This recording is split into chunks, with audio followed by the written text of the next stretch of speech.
Continuamos con la segunda parte de esta conferencia de introducción bíblica, esta vez hablando sobre el canon de las escrituras. La palabra canon se deriva del griego y significa una caña de medir o una regla.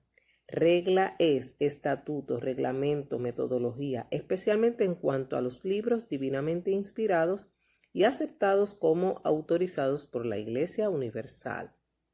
La palabra regla se halla en Gálatas 6:16 y dice: y a todos los que anden conforme a esta regla, paz y misericordia sea a ellos y al Israel de Dios. Filipenses capítulo 3 y verso 16 dice: pero en aquello a que hemos llegado, sigamos una misma regla, sintamos una misma cosa.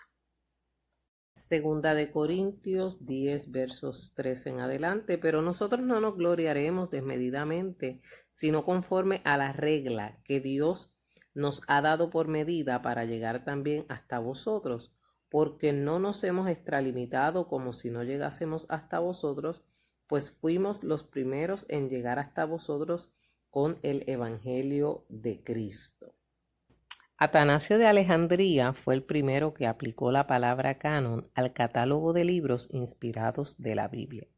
El canon de las escrituras del Antiguo Testamento fue cerrado por Esdras y sus compañeros piadosos que formaron la gran sinagoga cerca del año 400 a.C. Lo dividieron en tres partes: la ley de Moisés, los profetas, los salmos o escrituras santas. El canon del Nuevo Testamento fue fijándose poco a poco por la Iglesia cristiana durante los primeros 2 siglos después de Cristo, y el canon de los 27 libros del Nuevo Testamento fue confirmado por el Concilio de Cartago en el año 397 después de Cristo. Para formar un canon es preciso tener lo siguiente: libros existentes. Número 2, varios libros de un carácter semejante. Número 3, una religión común. Número 4, una nación o pueblo unidos por sus instituciones religiosas y políticas. 5, una literatura sagrada nacional. Número 6, un idioma común. Número 7, un sistema de fe y conducta nacional. Y número 8, el arte y la práctica de escribir. ¿Por qué es necesario tener un canon de las Santas Escrituras? Primeramente, para que tengamos una revelación completa de Dios. Número 2, para que tengamos la revelación escrita. Los profetas y apóstoles utilizaron la tradición oral para transmitir su mensaje, pero luego que ellos murieron, era preciso que las generaciones siguientes tuvieran el mensaje de forma permanente para ser preservado, para excluir los muchos libros espurios que fueron escritos en los siglos después de Cristo, que no tenían la inspiración del Espíritu Santo. En el año 330 después de Cristo, el primer emperador cristiano Constantino mandó hacer 50 copias de las Escrituras para ser colocadas en las iglesias de Constantinopla. Acordémonos de la obra continua del Espíritu Santo de Dios. Él no solo inspiró a los escritores de la Biblia, sino también guiaba a los que arreglaron el canon y lo cerraron. Esdras, el dirigente de la segunda sección de la Vuelta del Cautiverio, no solo era un sacerdote, sino también un hábil escriba, fundador del gremio de escribas que se conocían entre los judíos como abogados, maestros, jueces, escritores y copistas de las Escrituras hasta el tiempo de Cristo. En Esdras capítulo 7 y verso 6 dice: este Esdras subió de Babilonia. Era escriba, diligente en la ley de Moisés que Jehová, Dios de Israel, había dado, y le concedió el rey todo lo que pidió, porque la mano de Jehová su Dios estaba sobre Esdras. El verso 11: esta es la copia de la carta que dio el rey Artajerjes al sacerdote Esdras, escriba versado en los mandamientos de Jehová y en sus estatutos a Israel. Artajerjes, rey de reyes, a Esdras, sacerdote y escriba, erudito en la ley del Dios del cielo, paz.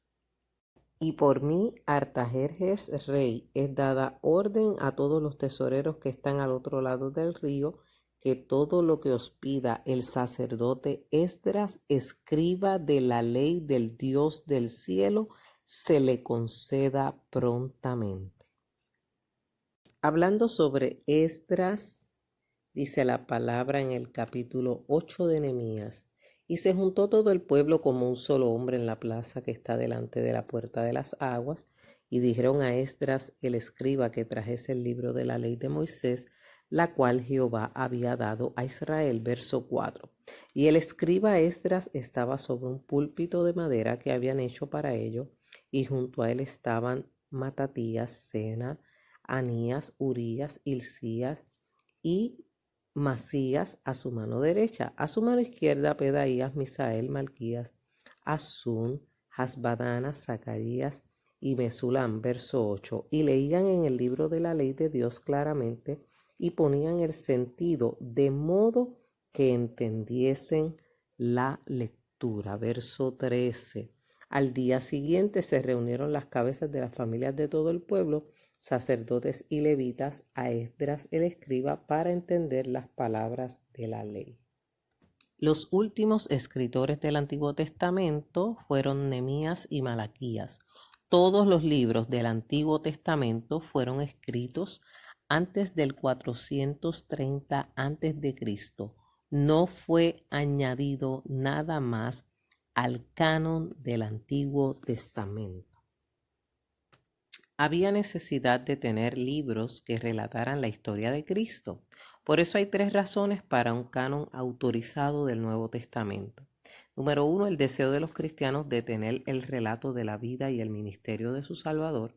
Número 2, la existencia de libros o enseñanzas falsas. Y número 3, la traducción de sus libros en otros idiomas. Pruebas que usaron los padres de la iglesia para declarar un libro canónico. Número 1, si fue escrito por un apóstol o con su autoridad.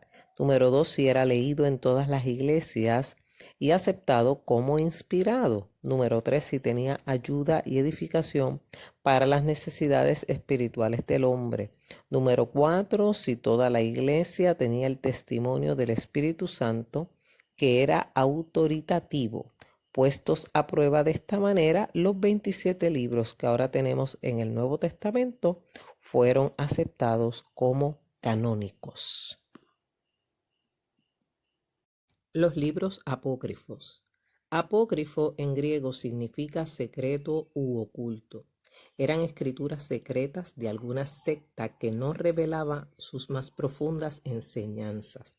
No son canónicos porque no tienen las mismas reglas que tienen los libros del Antiguo y Nuevo Testamento. Ellos son Primera y Segunda de Esdras, Tobías, Judith, los restantes de Esther, la sabiduría de Salomón, Eclesiástico, Baruch, Epístola de Jeremías, el Cantar de los 3 jóvenes santos, la historia de Susana, Bel y el dragón, la oración de Manasés y Primera y Segunda de Macabeos. La Iglesia romana dice que 11 son canónicos y estos se imprimen en su Biblia porque en total son 14. Aunque no tienen autoridad divina para fines históricos, son de mucho interés como una parte de la literatura judía. Contienen historias absurdas, erróneas y contradictorias.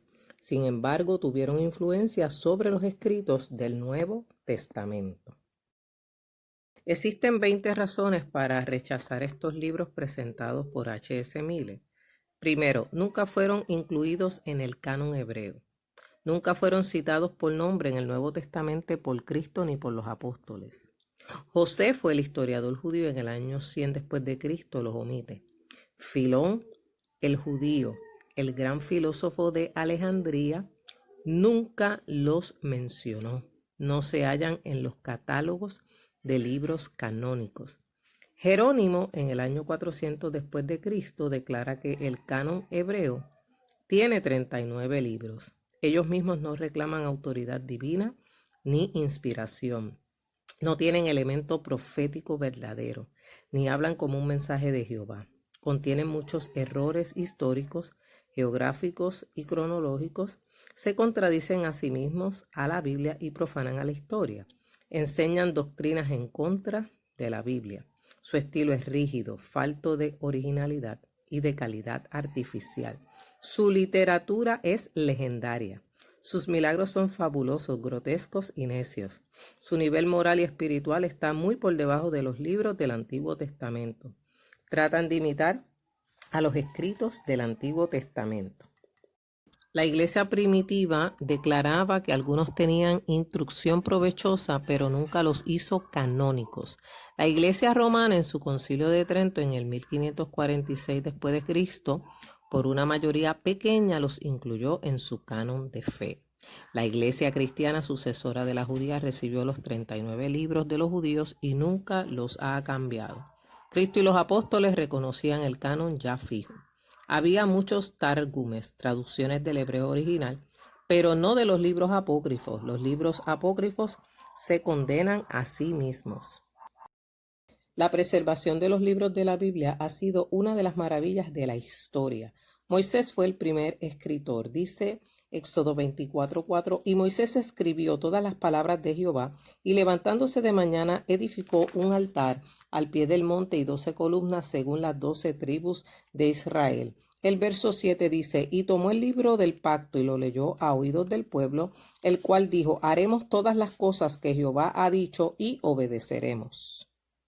Éxodo 34:27 dice, y Jehová dijo a Moisés, escribe tú estas palabras, porque conforme estas palabras he hecho pacto contigo y con Israel. Y él estuvo allí con Jehová 40 días y 40 noches, donde recibió los 10 mandamientos. Deuteronomio 31:26 dice, tomad este libro de la ley y ponedlo al lado del arca del pacto de Jehová vuestro Dios, y esté allí por testigo contra ti. Y él puso el libro de la ley al lado del arca en el tabernáculo.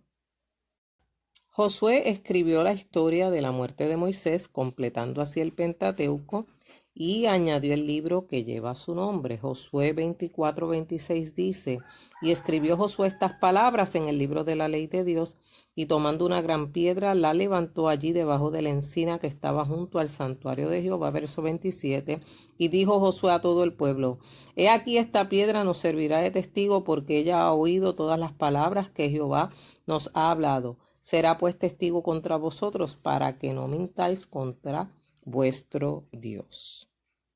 Durante el reinado del cruel rey Manasés, probablemente los sacerdotes tuvieron que esconder las copias de la Biblia, y una de ellas fue descubierta en los días de Josías.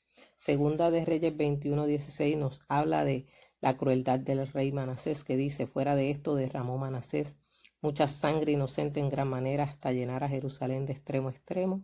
Además de su pecado, conquiso pecar a Judá para que hiciese lo malo ante los ojos de Jehová. El capítulo 22 y verso 18 dice, mas al rey de Judá, que os ha enviado para que preguntaseis a Jehová, diréis así, así ha dicho Jehová, el Dios de Israel, por cuanto oísteis las palabras del libro, y tu corazón se enterneció y te humillaste delante de Jehová cuando oísteis lo que yo he pronunciado contra este lugar y contra sus moradores, que vendrán a ser asolados y malditos, y rasgaste tus vestidos, y lloraste en mi presencia, también yo te he oído, dice Jehová. Capítulo 23, verso 1 dice, entonces el rey mandó reunir con él a todos los ancianos de Judá y de Jerusalén, y subió el rey a la casa de Jehová con todos los varones de Judá y con todos los moradores de Jerusalén, con los sacerdotes y profetas y con todo el pueblo, desde el más chico hasta el más grande, y leyó, oyéndolo ellos, todas las palabras del libro del pacto que había sido hallado en la casa de Jehová. La aparición del libro de la ley en el templo provocó un profundo cambio en Josías. En ese momento fue consciente de las consecuencias finales del pecado.